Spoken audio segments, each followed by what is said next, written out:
Hello everyone, welcome to our by study for civil services. Myself Alka Pandey. तो दोस्तों, आज हमारा टॉप 25 एमसीक्यू का दूसरा दिन है। पिछले वीडियो में हम लोगों ने 25 एमसीक्यू शेयर किए थे, उसको डिस्कस किया था। तो चलिए शुरू करते हैं। आज का पहला सवाल है, सर्वप्रथम किस वेद में इतिहास शब्द का उल्लेख मिलता है?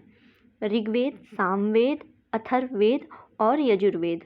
तो इसका देखिए जो राइट आंसर है वो है अथर्ववेद। अथर्ववेद में सबसे पहले इतिहास शब्द का उल्लेख मिलता है। ठीक है। फिर दूसरा सवाल है, किस विद्वान ने कहा था कि राजा को प्रतिदिन कुछ समय इतिहास श्रवण में लगाना चाहिए? ठीक है, ये किस विद्वान का कथन है? कॉलिंगवुड, कौटिल्य, कालिदास या बर्नी? तो इसमें सही आंसर है कौटिल्य। ठीक। फिर आगे बढ़ते हैं। ये कौटिल्य का कथन है कि राजा को प्रतिदिन कुछ समय इतिहास श्रवण में लगाना चाहिए। अगला सवाल है, निम्नलिखित में से उत्तर प्रदेश का कौन सा जिला हरियाणा की सीमा को नहीं छूता है? सहारनपुर, अलीगढ़, देवरिया या फिर शामली? तो हरियाणा की सीमा को नहीं छूता है। सहारनपुर वैसे ही कट गया, सबसे ऊपर है। तो इसमें राइट आंसर है देवरिया। ठीक है, देवरिया जिला जो है वो हरियाणा की सीमा को नहीं छूता है। फिर आगे बढ़ते हैं। अगला सवाल है, उत्तर प्रदेश के सर्वाधिक जिलों को स्पर्श करने वाला जिला कौन सा है? ठीक है, उत्तर प्रदेश के सर्वाधिक जिलों को स्पर्श करने वाला जिला सहारनपुर या गौतम बुद्ध नगर, हरदोई या फिर बदायूं? तो इसमें सही आंसर है हरदोई। हरदोई जो है ये उत्तर प्रदेश के 8 जिलों को स्पर्श करता है। इसके बाद आता है बदायूं। बदायूं वहीं 7 जिलों को स्पर्श करता है। ठीक। फिर अगला सवाल है, निम्नलिखित में से कौन सा कथन असत्य है? ध्यान दीजिएगा, असत्य कथन के बारे में पूछा है। इसमें है, उत्तर प्रदेश राज्य का गठन 24 जनवरी 1950, उत्तर प्रदेश का विभाजन 9 नवंबर 2000, उत्तर प्रदेश का राजकीय वृक्ष पलास और उत्तर प्रदेश की सीमा से लगा देश नेपाल। तो सभी को पता है यहाँ पे राइट आंसर है पलास वाला, राजकीय वृक्ष वाला। बाकी और सब कथन जो हैं वो सत्य हैं। फिर है, उत्तर प्रदेश के निम्नलिखित में से कौन से 2 जिले दिल्ली के साथ सीमा साझा करते हैं? ठीक है, गौतम बुद्ध नगर गाजियाबाद, सहारनपुर महाराजगंज, बागपत मथुरा या उपयुक्त में से कोई नहीं? तो बिल्कुल पता है, एनसीआर में भी आते हैं ये। और कौन से ज़िले जो सीमा साझा करते हैं वो हैं गौतम बुद्ध नगर और गाजियाबाद। फिर पूछा गया है कि निम्नलिखित में से कौन सा युग्म असत्य है? ठीक है, असत्य पूछा गया है। तो छत्तीसगढ़ की सीमा को छूने वाला जिला सोनभद्र, उत्तर प्रदेश का सबसे पूर्वी जिला बलिया, सही है। उत्तर प्रदेश का सबसे उत्तरी जिला सहारनपुर, ये भी सही है। तो देखिए तीनों कथन इसमें सत्य हैं। इसमें होगा उपर्युक्त में से कोई नहीं। ठीक है, सत्य कथन है और प्रश्न पे पूछा गया है असत्य के बारे में।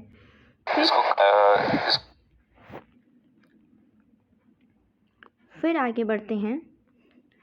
अगला सवाल है हमारा कि हाल ही में निम्नलिखित में से किसे पद्म विभूषण प्राप्त हुआ है? ठीक है, पद्म विभूषण 4 लोगों को दिया गया था। ठीक है, इसमें कल्याण सिंह है, इसमें राइट आंसर है। बाकी कल्याण सिंह, जनरल बिपिन रावत और 2 लोगों को दिया गया है, उनका नाम बताइए कमेंट बॉक्स में। फिर आगे बढ़ते हैं। अगला सवाल है, हाल ही में कौन सा राज्य भारत का पहला एलपीजी सक्षम और पहला धूम्र मुक्त राज्य बन गया है?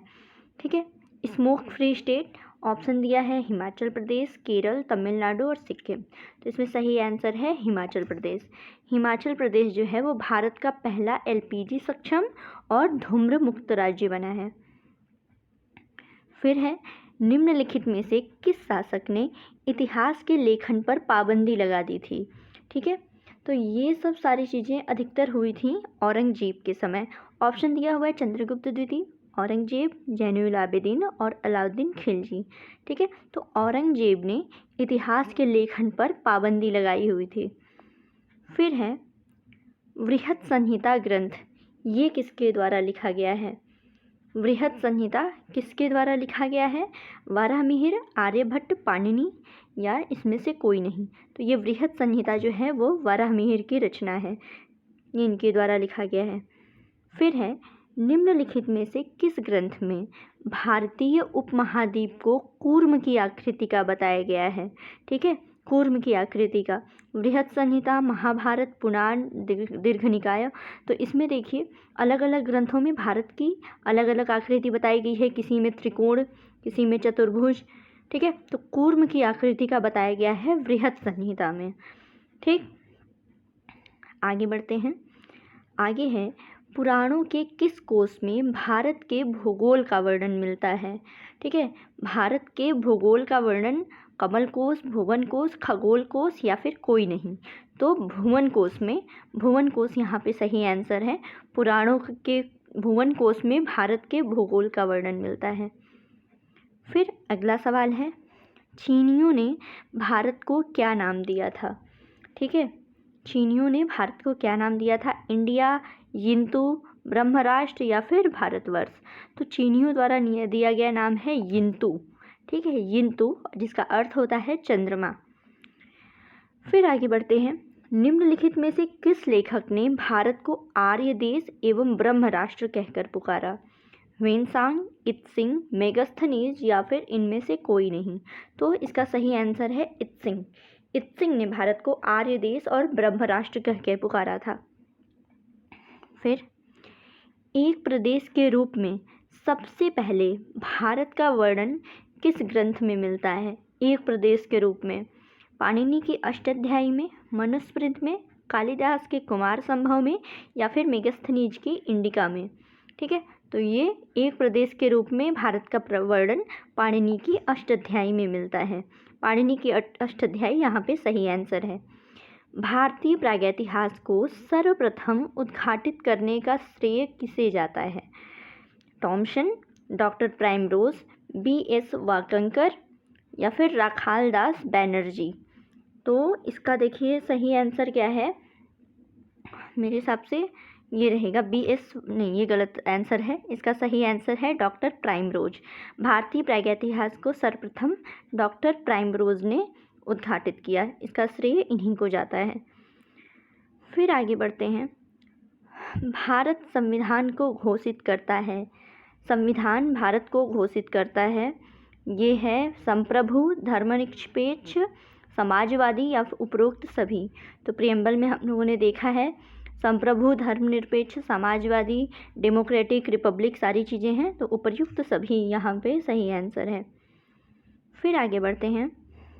1950 में बने संविधान की मूल प्रति को संसद भवन दिल्ली में ब्लैंक से भरे केस में सुरक्षित करके रखा गया। ठीक है, 1950 में जो रखा गया है वो है नाइट्रोजन, हीलियम, ऑक्सीजन या ओजोन। तो राइट आंसर है हीलियम। ठीक है, हीलियम से भरे केस में सुरक्षित करके रखा गया है।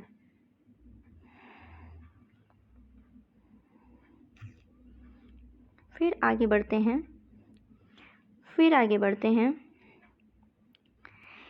किस अधिनियम के अंतर्गत बंगाल के गवर्नर को बंगाल का गवर्नर जनरल पद नाम दिया गया। ठीक है, 1773 का रेगुलेटिंग एक्ट, 1784 का पिट्स इंडिया एक्ट, 1786 का अधिनियम एक्ट या 1813 का चार्टर एक्ट।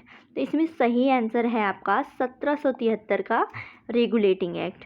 इसके तहत क्या किया गया, बंगाल के गवर्नर को बंगाल का गवर्नर जनरल पद नाम दिया गया और पहले बंगाल के गवर्नर जनरल हैं वॉरेन हेस्टिंग्स। फिर है 1773 के रेगुलेटिंग एक्ट के अंतर्गत कलकत्ता में सुप्रीम कोर्ट की स्थापना किस वर्ष की गई। तो सुप्रीम कोर्ट की स्थापना 1773, 1774, 1775 या 1776। तो देखिए रेगुलेटिंग एक्ट तो आया था 1773 में, ठीक है, लेकिन सुप्रीम कोर्ट की स्थापना की गई थी 1774 में। आप रेगुलेटिंग एक्ट के नाम से कंफ्यूज मत कीजिएगा, 1774 राइट आंसर है, ना कि 1773। फिर है किस एक्ट के अंतर्गत राजनीति मामलों के प्रबंधन के लिए बोर्ड ऑफ कंट्रोल नामक एक निकाय बनाया गया। ठीक, तो इसमें है 1773 का रेगुलेटिंग एक्ट, 1784 का पिट्स इंडिया एक्ट, 1786 का अधिनियम और या उपरोक्त में से कोई नहीं। तो देखिए 1784 का जो पिट्स इंडिया एक्ट आया था उसके लिए बोर्ड ऑफ कंट्रोल नामक निकाय बनाया गया राजनीतिक मामलों के प्रबंधन के लिए। फिर अगला सवाल है, निम्नलिखित में से किस अधिनियम ने गवर्नर जनरल और कमांडर इन चीफ के कार्यालयों के एकीकरण की अनुमति दी? 1784 का पिट्स इंडिया एक्ट, 1786 का अधिनियम, 1813 का चार्टर अधिनियम या 1773 का रेगुलेटिंग अधिनियम? तो सही आंसर है आपका 1786 का अधिनियम। ठीक है, फिर आगे बढ़ते हैं। अगला सवाल है, निम्नलिखित में से कौन सा उत्तर प्रदेश का सर्वाधिक क्षेत्रफल वाला जिला है? लखीमपुर खीरी, हरदोई, सीतापुर, सोनभद्र? तो सर्वाधिक क्षेत्रफल वाला जिला है उत्तर प्रदेश का लखीमपुर खीरी। अब आप लोग कमेंट बॉक्स में बताइए कि उत्तर प्रदेश का कौन सा जिला है जिसका क्षेत्रफल सबसे कम है। ठीक है, इसको बताइए कमेंट बॉक्स में।